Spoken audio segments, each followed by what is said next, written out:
নমস্কার বন্ধুরা, আমি জ্যোতির্ময় আর আপনাদের স্বাগত বিশ্বের কাহিনী ইউটিউব চ্যানেলে। আমি আজকে মূলত দুটো খুবই দরকারি এবং গুরুত্বপূর্ণ খবরের সাথে হাজির হয়ে গেছি। প্রথম খবরটা হচ্ছে, জানা যাচ্ছে যে আমাদের যে এলপিজি সিলিন্ডার সেটা নাকি শর্টেজ পড়তে শুরু করে দিয়েছে। একবার হেডলাইনটা পড়ুন, Bengaluru, Chennai, Mumbai hotels flag LPG cylinder shortage, centre এ নিয়ে অলরেডি রেসপন্সও করেছে। এবার আমি প্রথমে বলে রাখি যে এলপিজি সিলিন্ডার শর্টেজ নিয়ে কিন্তু এই সময় প্রচুর ভুয়ো নিউজও আসছে, তো আমি সেগুলোকে একটু অ্যাড্রেস করার চেষ্টা করব। আর সেকেন্ড যে খবরটা জানা যাচ্ছে, যেটা ডোনাল্ড ট্রাম্প বলছেন হঠাৎ করে যে নাকি তিনি এই যুদ্ধটা খুবই তাড়াতাড়ি শেষ করে দেবেন। এই নিউজ হেডলাইনটা একবার পড়ুন, ইরান ওয়ার টু এন্ড শেষ ডোনাল্ড ট্রাম্প ওয়ার্নস তেহরান, মানে ইরানকে বলছে not to try anything cute. মানে একদিক থেকে ইরানকে মক করার মতো এই কথাটা তিনি বলছেন যে ইরান যেন এর মধ্যে আবার কোনো জিনিস কিউট না করে ফেলে।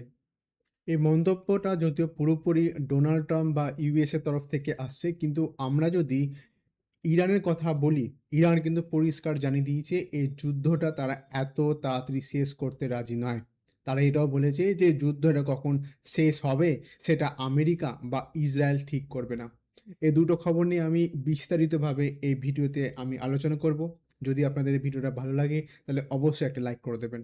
আমরা এবার প্রথম নিউজটাতে আসি, যে এলপিজি সিলিন্ডার নাকি শর্টেজ পড়ছে। বন্ধুরা, এটা আমাদের আগে থেকে বুঝতে হবে এবং আমি ভিডিওতে অলরেডি একবার দুবার বলেছি যে যেহেতু ইরানের মধ্যে যে স্টেট অফ হরমুজে যেখানে তারা ব্লক করে রেখেছে, ইরানের তরফ থেকে পরিষ্কার জানানো হয়েছে যে স্টেট অফ হরমুজ ব্লক থাকলেও সেখান থেকে চায়না এবং ইন্ডিয়ার যে ভেসেল বা জাহাজগুলো যাবে তাদেরকে তারা কিছু করবে না। কিন্তু প্রবলেমটা কি? প্রবলেমটা হচ্ছে আমাদের ভারতে এলপিজির যে কনজিউম সেটা অনেক বেশি। মানে বলা যেতে পারে পৃথিবীর one of the most largest consumer হচ্ছে এ ভারতবর্ষ। ভারতবর্ষে প্রায় 30 কোটিরও বেশি এলপিজি কানেকশন আছে। এবার এত হিউজ যদি এলপিজি কালেকশন থাকে, তাহলে আমাদের সরকারকে আগে থেকে ভেবেচিন্তে স্টেপ নিতে হয়। আর আমাদের সরকার সেটাই করেছে। দেখুন, স্টেট অফ হরমুজ ব্লক যদিও নেই আমাদের জন্য, কিন্তু প্রবলেমটা কি? প্রবলেমটা হচ্ছে যে এলপিজির যে সাপ্লাই আমাদের মেন আসে সেটা কিন্তু যে দেশগুলো থেকে আসে, মানে কুয়েত বলুন, কাতার বলুন, তারপর সৌদি আরেবিয়া বলুন, এই দেশগুলোর ওপর ইরান কিন্তু হেভিলি বম্ব করেছে। আর তার থেকেও যেটা চিন্তাদায়ক বিষয়, যেখানে তারা স্টোরেজ করে রাখে তেল, সেই জায়গাগুলোতেও তারা বম্ব করেছে। আর এর ফলেই যে স্টোরেজের শর্টেজ সেটাই কিন্তু দেখা দিতে শুরু করেছে। আর সেই জন্যেই ভারত সরকার আগে থেকে এই জিনিসটাকে প্রেডিক্ট করে এই জিনিসগুলো, মানে এলপিজির যে দাম, যেটা আমরা অলরেডি জানি যে ডোমেস্টিক এলপিজির জন্য 60 টাকা বাড়ানো হয়েছে আর কমার্শিয়াল এলপিজির জন্য 115 টাকা সম্ভবত বাড়ানো হয়েছে।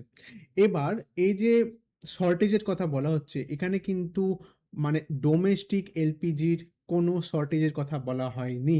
উল্টে ভারত সরকার এটাও ক্ল্যারিফাই করেছে যে যত বেশি পরিমাণে যেন যে উৎপাদন এলপিজির সেটা যেন আরও বাড়ানো হয়। আর এক্সট্রা যে এলপিজিগুলো মানে উৎপাদন করা হবে সেটা কিন্তু পুরোপুরি যেন ডোমেস্টিক সিলিন্ডারের মাধ্যমে সাধারণ মানুষের কাছে আসে। আর এই জন্যেই অনেক জায়গায় কনফিউশনের মধ্যে মানুষ পড়ে গেছে, তাহলে কি কমার্শিয়াল যে এলপিজি তার উপর কি কোনোভাবে ব্যান লেগে গেছে? না, এরকম কিন্তু কোনো ধরনের ব্যান ভারত সরকার এখনো পর্যন্ত কিন্তু লাগায়নি। কিন্তু প্রবলেমটা কি বলুন তো? প্রবলেমটা হচ্ছে আমরা যদি হোটেল দেখি না, মানে হোটেলে যে এলপিজি আমাদের লাগে সেটা কিন্তু যদি মিডিয়াম সাইজের হোটেল হয় তাহলে ধরা হয় যে একদিনে ৫ থেকে ৬টা চলে যায়। যদি একদম ছোট হয় তাহলে হয়তো ১টা থেকে ২টো এলপিজি সিলিন্ডার লেগে যায়। আর যদি বড় রেস্টুরেন্ট হয় সেখানে কিন্তু পার ডে ১০টারও বেশি এলপিজি সিলিন্ডার লাগে। আমি কমার্শিয়াল এলপিজি সিলিন্ডার বলছি। যার কিন্তু যার মধ্যে এলপিজি যে লিকুইড ফর্মে থাকে সেটা কিন্তু ১৯ কেজি থাকে। আর এটাই হচ্ছে একটা বড় প্রবলেম। ডোমেস্টিক এলপিজির জন্য অত চিন্তার কোনো কারণ নেই। কেননা যেহেতু ডোমেস্টিক এলপিজি প্রথমত ১৪ কেজি থাকে, হ্যাঁ, ওর থেকে অনেক কম, মানে কমার্শিয়াল এলপিজি থেকে অনেক কম। কিন্তু আমরা যদি আমাদের তরফ থেকে দেখি, আমাদের কি গ্যাস একদিনে শেষ হয়ে যায়? আপনারা একবার ভেবে দেখুন। আপনাদের বাড়িতে যে আপনারা গ্যাস ব্যবহার করেন, সেটা আমি যদি একদম প্রচুরও যদি রান্না হয়, এবার সবার ব্যবহার আলাদা, আমি তো সেটা তো বলতে পারব না।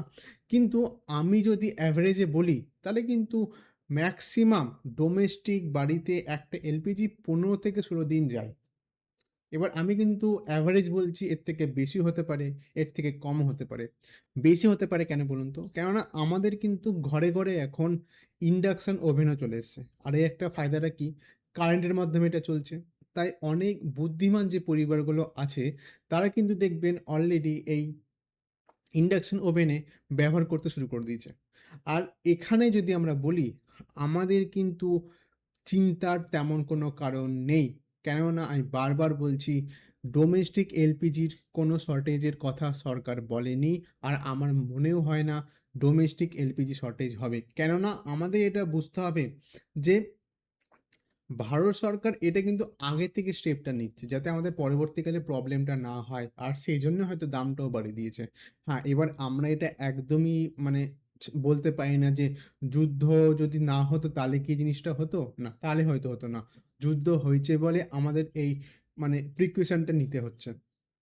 এবার আমরা যদি আমাদের ইকোনমিক দিক থেকে বলি, তাহলে কিন্তু আমাদের ভীষণ বড় একটা ফেস ব্যাক করতে হতে পারে। কেননা এই যে রেস্টুরেন্টের কথা আমি বলছি, এই যে আমরা যে বিকেলবেলা চপ খেতে যাই বা বিকেলবেলা যে ভেন্ডারগুলো বসে, তো সেখানে তো এলপিজি ব্যবহার হয়। মানে পুরো হোটেল ইন্ডাস্ট্রি কিন্তু এই এলপিজির ওপর চলে। আপনার কাছে যদি এলপিজি না থাকে, তাহলে আপনার হোটেল ব্যবসা চালাতেই পারবেন না। তো তাদের জন্য একটা ভীষণই মুশকিলের ব্যাপার। কেননা এটা আমি এটাও ক্লারিফাই করছি যে সরকারের তরফ থেকে যদিও বলা হয়নি যে ব্যান্ড হয়নি কমার্শিয়াল এলপিজি। কিন্তু প্রবলেমটা কি বলুন তো? যেহেতু অলরেডি এই মার্কেটের মধ্যে একটা প্যানিক চলে এসছে না? সবে কিন্তু অলরেডি একটু ভয় খেয়ে গেছে। আর এরকম অনেক রিপোর্ট আসছে যে বিভিন্ন জায়গায় বলা হচ্ছে, বিশেষ করে যারা হোটেলের মালিক, তারা কিন্তু বলছে যে হ্যাঁ, শর্টেজ একটু পড়েছে। কিন্তু তার মানে এত চিন্তার এখন কোনো কারণ নেই। আচ্ছা, এবার আমরা 2nd খবরে যাই, যেখানে জানা যাচ্ছে যে যেটা বললাম আমি একটু আগেই যে ডোনাল্ড ট্রাম্প বলছেন যে ইরান ওয়ার টু এন্ড সুন। হঠাৎ করে ডোনাল্ড ট্রাম্পের এমন কি হলো? ১ম এ আমি মনে করিয়ে দিই যে ডোনাল্ড ট্রাম্প এই যে ইরানের ওপর যে অ্যাটাক করা শুরু করলেন, কেন করেছিলেন? তিনি করেছিলেন, তার মধ্যে মেন যে পয়েন্ট আছে, আমি সেগুলো নিয়ে ১ম এ বলি। ১ম পয়েন্ট হচ্ছে রিজিম চেঞ্জ। হ্যাঁ, সেটা হয়তো ১ম এর দিকে তারা ভেবেছিলেন খামেনিকে মেরে দিয়ে। কিন্তু দুঃখের বিষয়, খামেনির ছেলে সে এখন নতুন সুপ্রিম লিডার, যে নাকি খামেনির থেকেও আরো বড় স্টেপ নিতে চলেছে। ১ম যে তার মোটিভটা ছিল, সেটা ভেস্তে গেল। 2nd টা কি ছিল? 2nd টা হচ্ছে যে ইরান নিউক্লিয়ার ওয়েপন বানাবে না। সেটা নিয়েও এখনো পর্যন্ত কোনো ক্লারিফাই নেই। আর যেটা মিসাইল ছিল, যেটার রেঞ্জ আমি হয়তো এই নিয়ে একটা ভিডিও বানিয়েছিলাম, আপনাদের হয়তো মনে আছে। এই রেঞ্জও বলেছিল যে মিসাইল যেন এদের কম থাকে রেঞ্জ মিসাইলের, সেটা নিয়েও এখন কোনো ক্লারিফিকেশন আসেনি। তাহলে হঠাৎ করে আমেরিকার এমন কি হলো যে সে বলছে যে ইরান ওয়ার শেষ করতে চায়? ১ম এ আমি আসি যে আমেরিকা তো এই কথাটা বলছে যে ইরান ওয়ার শেষ হবে। মানে শেষের দিকে চলে এসছে। কিন্তু ইরান পরিষ্কার কিন্তু জানিয়ে দিয়েছে যে, "না ভাই, ওয়ার কখন শেষ হবে, কি হবে না সেটা আমরা ডিসাইড করব।" কেননা যুদ্ধ শুরু করেছিল কিন্তু পুরোপুরি আমেরিকা। এবার এখানে ডোনাল্ড ট্রাম্প পরিষ্কার বুঝতে পারছেন যে তিনি এখানে একটা ব্লান্ডার করে ফেলেছেন। প্রথমত ডোনাল্ড ট্রাম্প যে যুদ্ধটা যখন শুরু করেছিলেন, তখন তিনি তো তাদের জনগণকে কোনো একটা মোটিভ দেখায় যে এই কারণের জন্য তারা যুদ্ধ শুরু করেছিল। এর আগে যদি আমি আফগানিস্তানের কথা বলি, তখন আমেরিকা কি বলেছিল? যে ওখানে যে লাদেন তাকে মারবে। ইরান, ইরাকের ক্ষেত্রে কি বলেছিল? যে সেখানে নাকি তাদের কাছে কেমিক্যাল কোনো খতরনাক ওয়েপন আছে, তো সেটা নষ্ট করার জন্য। কিন্তু এবার আমেরিকার যে জনগণ, তাদেরকে এই জিনিসটা তারা বোঝাতে পারছে না যে এই যে যুদ্ধ যেটা আমেরিকা শুরু করেছে, এখানে আমেরিকার মোটিভটা কি? এটাই তাদের জনগণ বুঝতে পারছে না। আরেকটা কথা হচ্ছে, ডোনাল্ড ট্রাম্প যখন প্রেসিডেন্ট ক্যাম্পেইন চালাচ্ছিলেন, তিনি বলেছিলেন যে তিনি সব যুদ্ধ শেষ করবেন। তো তো হঠাৎ করে তিনি আসার পর একের পর এক যুদ্ধ লেগে যাচ্ছে, শেষ হচ্ছে না। তিনি যাকে পারছেন তাকে মারছেন। এই ভেনেজুয়েলাকে মারল, এখন খামেনিকে মারল। তো এই জিনিসটা তাদের জনগণ মানে সহ্য করতে পারছে না আর। তাই ডোনাল্ড ট্রাম্পের যেই কাছের যে মানুষগুলো আছে, তারাও কিন্তু এখন একটু চাপে আসতে শুরু করে দিয়েছে।